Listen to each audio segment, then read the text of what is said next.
Hi guys, it's album review time and we've got Blind Guardian and the God Machine.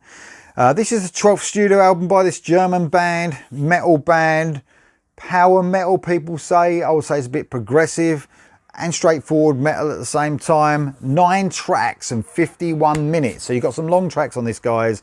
Now it's a bit weird with Blind Guardian. I've sort of steered us away from them in the past because I've been told that they're quite synth heavy, and that plays a big part in their music. And sometimes with power metal, especially because these guys are labelled as power metal, if it's synth heavy, I'm sometimes put off a little bit. But I've been told as well that this album is a bit different and that it's a different direction. So without knowing Blind Guardian's past and just listening to this album, it's fucking brilliant. It really is. And when you talk about synths are used in this, but man, this is a guitar driven album for sure. Dark power metal, I would say. Doomy at times. Very fucking technical, almost technical, fresh.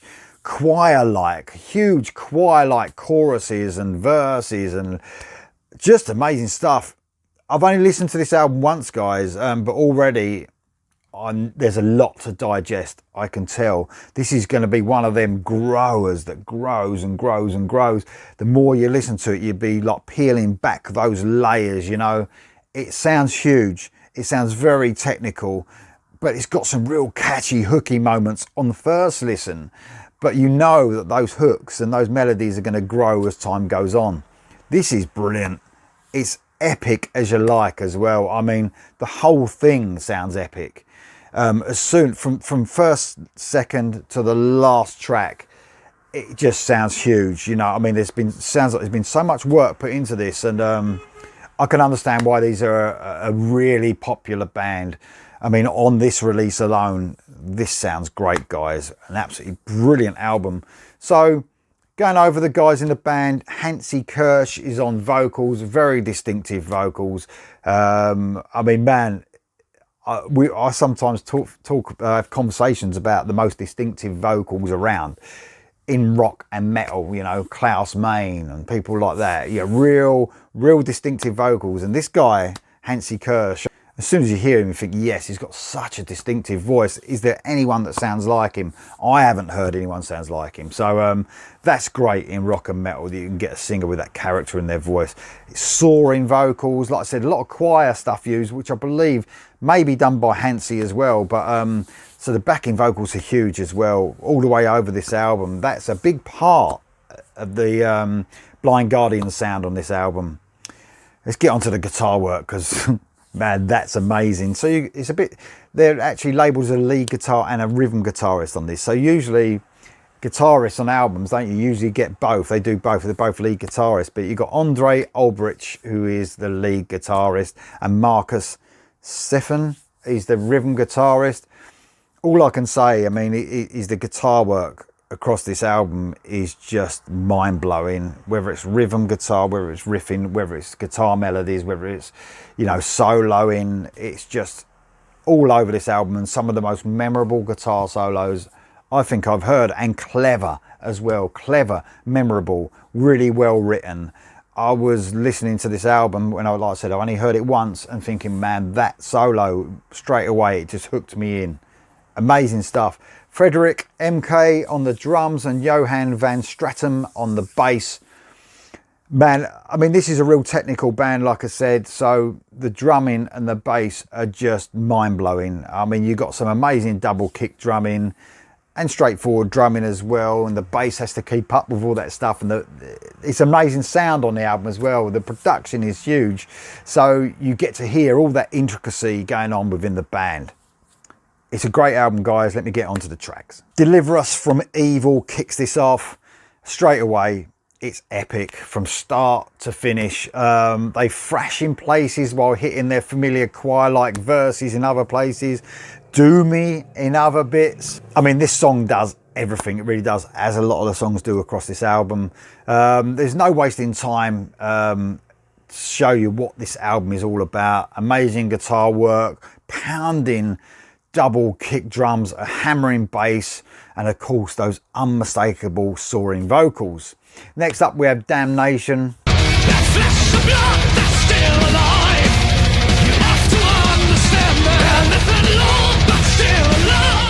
We get like a 30-second quiet part before they get into their thrashy technical groove again. This is a medium to fast-paced song. It sort of does medium bits and fast-paced, if you know what I mean. The choir chorus is in full flow again. Epic. Just doesn't do this chorus justice. It's brilliant.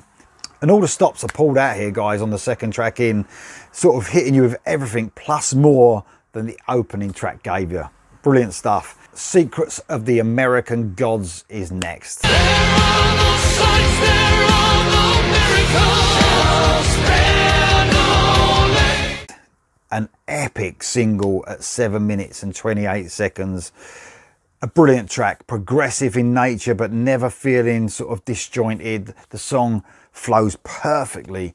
Brilliant songwriting, a huge sounding track that sees more twists and turns than the biggest fucking roller coaster ride you'll ever go on. It's like you almost have to take a deep breath after listening to this track. It's amazing stuff. Next up is Violent Shadows. I will not surrender, let it be. I will not surrender. This song just showcases how great they are at technical thrash. The fast parts on this song are traded off against a huge chorus that becomes more and more hooky as the song goes on. Galloping, thrashy, one of my favourite tracks on the album without a doubt. Powerful and anthemic. Life Beyond the Spheres.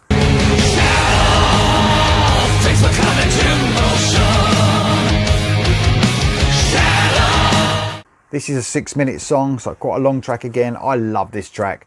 The band hit you with a slow to medium pace metal track here. I love the sort of Queensryche-esque open guitar riffs on parts of this track. The chorus takes a little time working its way into your head, but once it does, it doesn't let go. I love the guitar work once more. I mean, the guitar work, guys, across this album, that's all I have to say, the guitar work. Solos are so well written on this track. I'm just amazed by this one. It's not just about how technical these guys are, it's really catchy at the same time. Architects of Doom is next.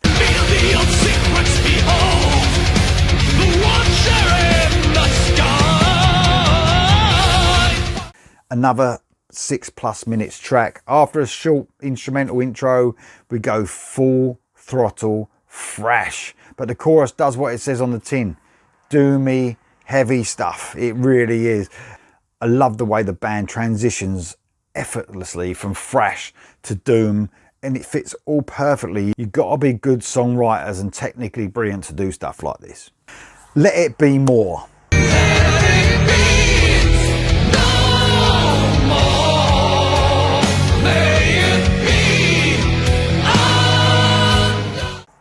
This is a great track. It's the ballad of the album. It's a ballad when you're talking musically, but maybe not so much lyrically. But it's definitely the ballad of the album, no matter what you say. It seems to have come at the perfect time as well on the album. So it's great the way the track listing is set, especially after all the heaviness we've had so far. Man, I'll tell you what, the solo on this got me out of all of them. It really did. A short, but maybe one of the best solos I've heard for a long time.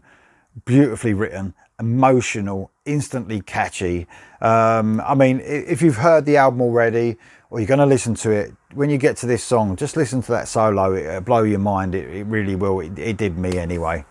Blood of the Elves, another single. Angel, when everything's at stake here, it follows wherever you may roam. Love this track. It's fast. After the short sort of reprieve of that ballad, the heaviness is back. Thrashy guitar riffing, pounding double kick drums, and rumbling bass in full force here. A relentless bit of epic metal that really was a great way to showcase this great album.